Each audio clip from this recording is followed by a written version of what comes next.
Les vraies voix Sud Radio, le coup de projecteur des vraies voix. Avec notre invité qu'on accueille avec plaisir, Fabrice Epelboin, bonsoir.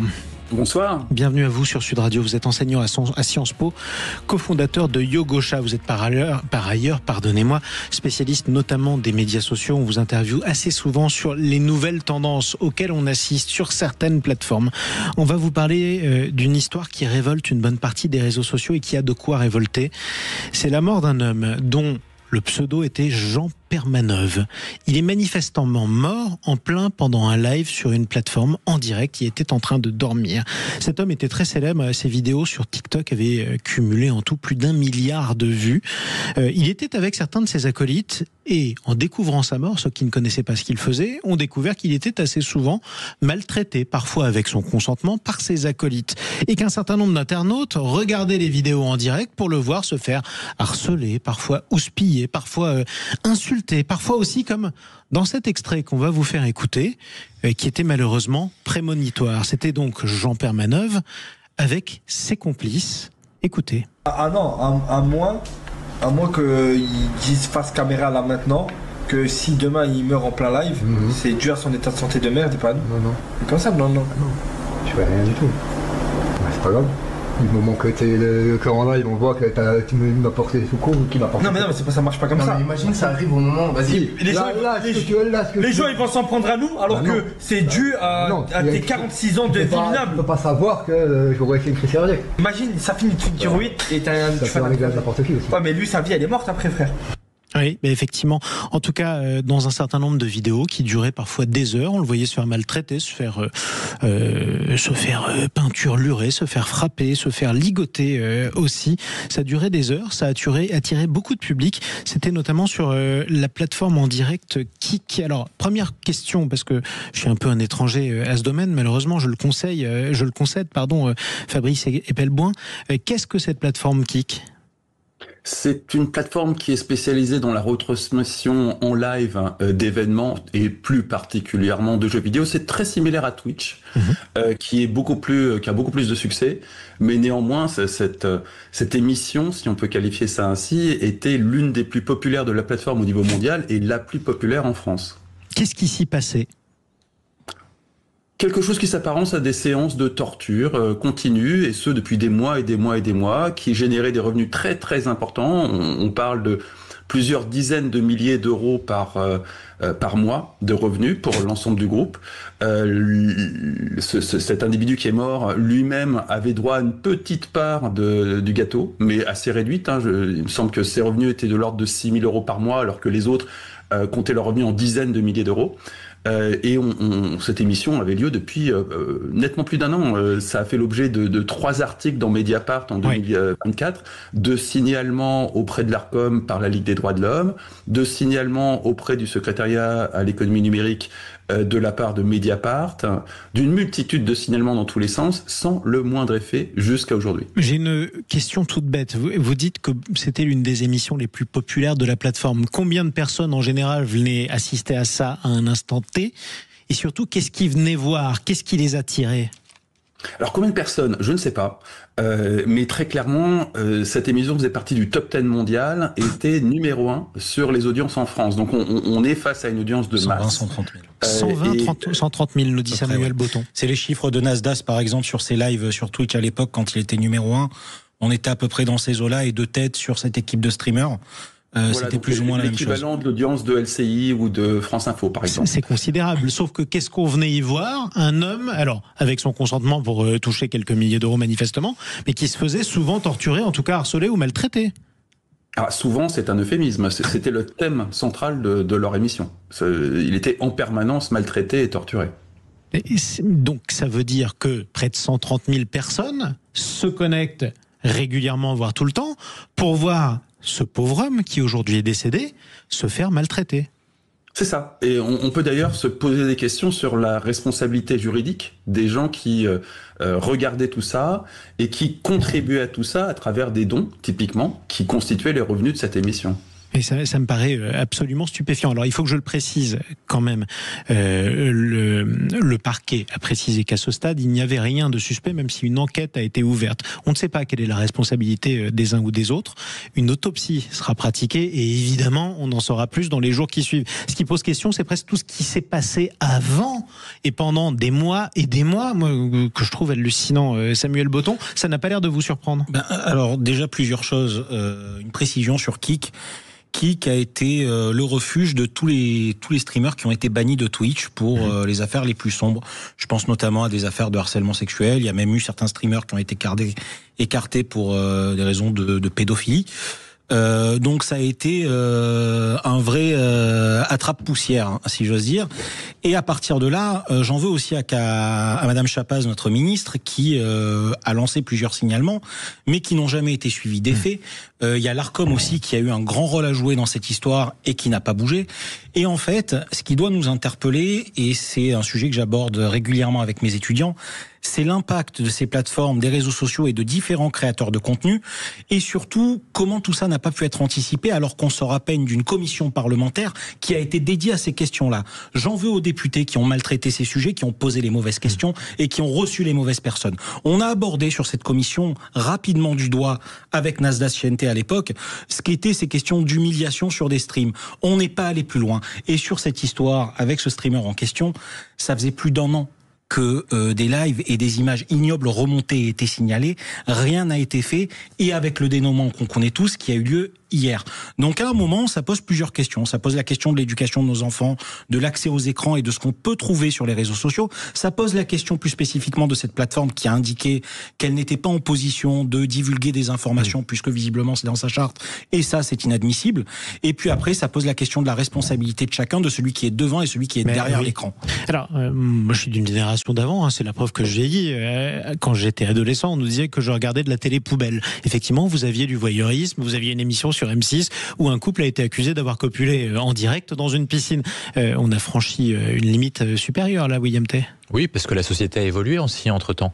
Parce que malheureusement, ce que vous rencontrez là, en fait, au sein de cette émission, c'est ce que rencontrent la plupart des enfants au sein du harcèlement scolaire. C'est-à-dire qu'en fait, vous avez toujours, et c'est malheureux, un certain public qui apprécie, pour expurger les problèmes qu'ils ont au quotidien, de voir une autre personne aller plus mal qu'eux. Avec la phrase qui est connue, lorsque je me regarde dans le miroir, je me désole, et quand je me compare, je me console. Et ben vous avez une partie des gens qui sont comme ça fait partie des travers de notre société, c'est comme ça. Et moi, je pense que eux ont un problème, et notamment, ça a été rappelé par votre intervenant, ça pose une question, c'est comment ça se fait. Est-ce que toutes ces personnes peuvent être inculpées pour non-assistance à personne en danger. Sachant que, attention, je le précise, pour l'instant, on ne sait pas, ça se trouve, la mort est complètement naturelle, quels que soient les actes. Non, mais même à partir du moment où quelqu'un subit autant de violence, vous avez quand même un article du Code pénal qui prévoit que lorsque vous voyez quelqu'un qui subit des préjudices, qu'il faut l'aider d'une certaine manière ou d'une autre, et ces personnes-là n'ont pas voulu l'aider. Pire, ils ont aggravé cette situation en étant un public, et deux, qu'ils ont donné des dons.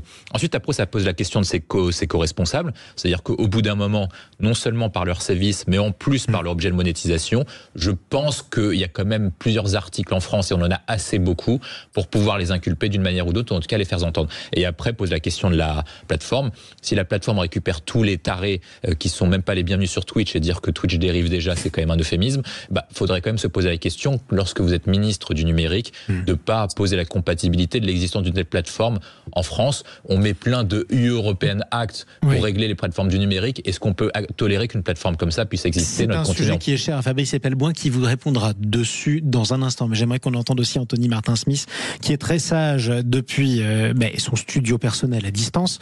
Anthony, est-ce que vous avez été surpris de découvrir tout ça, ou vous connaissiez l'existence de cette émission? Non, je ne connaissais pas l'existence de cette émission. J'étais assez stupéfait quand notre rédaction nous a envoyé les sujets. Il a fallu évidemment que je me renseigne, parce que je suis très étranger à cet univers des streamers. J'en connais quelques-uns pour ceux qui sont très mainstream, c'est-à-dire les plus connus sur YouTube, etc. J'ai été catastrophé de lire à la fois cette terrible nouvelle, mais aussi peu surpris, parce que il faut constater quand même que tout ceci n'est que le reflet de notre humanité, ou de notre inhumanité parfois, même trop souvent. Les réseaux sociaux ne sont que des accélérateurs, que des facilitateurs, et transmettent une information qui en fait existe déjà depuis très longtemps, mais beaucoup plus rapidement. Moi, ça me pose forcément question. Je me dis, est-ce que là, on a eu la chance dans notre pays, en France, d'avoir l'Arcom, l'autorité de régulation, pardon, excusez-moi, de la communication, de l'audiovisuel et des médias. Son rôle devrait être davantage renforcé. On a la chance d'avoir cet organe. On y est soumis, nous, les médias, chez Sud Radio et d'autres. On doit faire attention à ce que nous publions. À partir du moment où vous avez une audience de 120 000, 130 000 spectateurs à chaque fois, vous devez être considéré comme un média. Le rôle de la plateforme, évidemment, il est prégnant. La plateforme, elle doit juste collaborer avec la justice, elle doit collaborer avec l'Arcom si un jour ça devenait son périmètre d'intervention pour contrôler ce qui peut être fait, ce qui peut être dit, ce qui peut être montré. Parce que 120 000, 130 000 personnes, je crois que c'est Samuel le disait, c'est une audience proche de celle de LCI. C'est complètement fou. Donc, vous avez une responsabilité dans ce que vous montrez. Et évidemment, vous avez une responsabilité dans ce que vous regardez, dans ce que vous tolérez. Si les gens ont regardé ces sévices-là, 120 000, 130 000, ça veut dire 120 000, 130 000 personnes qui ont toléré la violence en direct sur une personne. Ce n'est pas porter assistance à une personne, à une personne qui est en danger. Fabrice Epelboin, beaucoup de choses qui ont été dites. Il faut que vous puissiez répondre aussi parce que c'est un vieux serpent de mer. La régulation des plateformes, la sanction de celles qui laissent diffuser des choses horribles. Et pour vous, c'est pas crédible. En tout cas, c'est pas réalisable.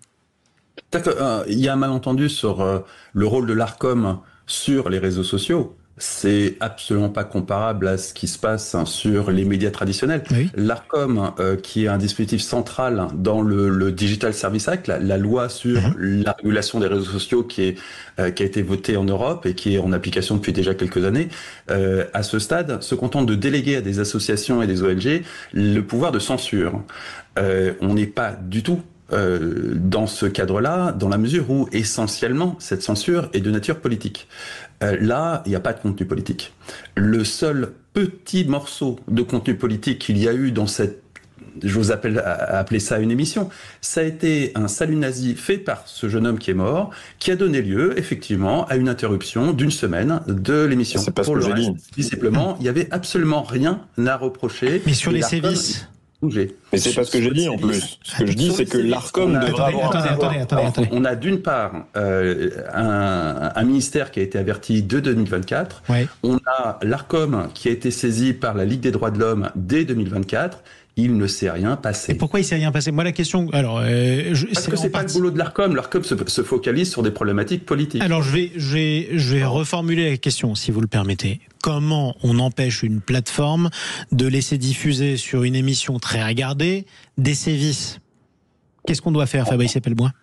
En lui demandant poliment, il aurait suffi que l'Arcom le demande poliment, ou que la ministre qui fait censurer une multitude de choses, comme on l'a appris dans ces auditions parlementaires que vous évoquiez il y a peu de temps, le demande poliment, ça aurait largement suffi. Visiblement, ça ne fait pas partie des sujets qui préoccupent. Mais ça veut dire que tout ça est au bon vouloir, et ça veut dire que pour vous... c'est pas la faute de la plateforme puisqu'on lui a pas demandé poliment. En gros. Ah si, la plateforme a sa responsabilité. Quand on a une audience de 130 000 personnes, on ne peut pas passer inaperçu sur une telle plateforme. S'il y avait 200 spectateurs. Voilà. On aurait pu imaginer que noyé dans la masse, ça passe inaperçu. Mais là, 130 000, c'est pas possible. Donc ça veut dire qu'il y a une responsabilité et qu'on peut reprocher à la plateforme d'avoir laissé diffuser. On peut tout à fait se servir de la plateforme comme bouc émissaire et éviter de regarder les choses en face, éviter de regarder l'Arcom en face, éviter de regarder la ministre en face. Tout à fait. C'est une stratégie. C'est d'ailleurs la stratégie que je sens l'ironie dans votre propos. Un peu. Il y a quand même deux des individus qui participaient à cette émission qui ont fait une garde à vue, là encore en 2024, qui en sont ressortis libres, et il y a eu une enquête de police qui s'en est suivie. La ministre n'a pas bougé, l'Arcom n'a pas bougé. Mais il y a même un des deux protagonistes qui a volé le portable de l'individu qui est décédé et qui a vu les messages que le monsieur a envoyés à sa maman et qui disait « je veux partir, j'en ai marre d'être harcelé », etc. Enfin, quand vous regardez les trades qui sont mis sur Twitter, c'est quand même affolant et ils ont bien vu qu'en fait leur fond de commerce était de maltraiter ce monsieur et qu'en le frappant, ils allaient gagner de l'argent comme ça. Et c'était complètement le cœur de stratégie.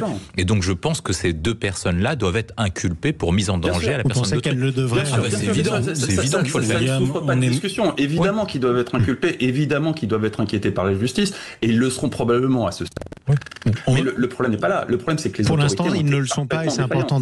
Pour l'instant, ils ne le sont pas, et c'est important de le préciser aujourd'hui, parce que même si une enquête a été ouverte, ils ont été entendus, et pour l'instant, le parquet n'a rien décelé de suspect. Donc c'est ce qu'on verra. On suivra l'affaire, parce que malheureusement, j'imagine qu'on y reviendra. On sera amené à ça, ne serait-ce que pour éclaircir tout ce qui a pu se passer. Et puis on vous recontactera, pourquoi pas, hein, Fabrice Appelboin, enseignant à Sciences Po et cofondateur de Yogosha.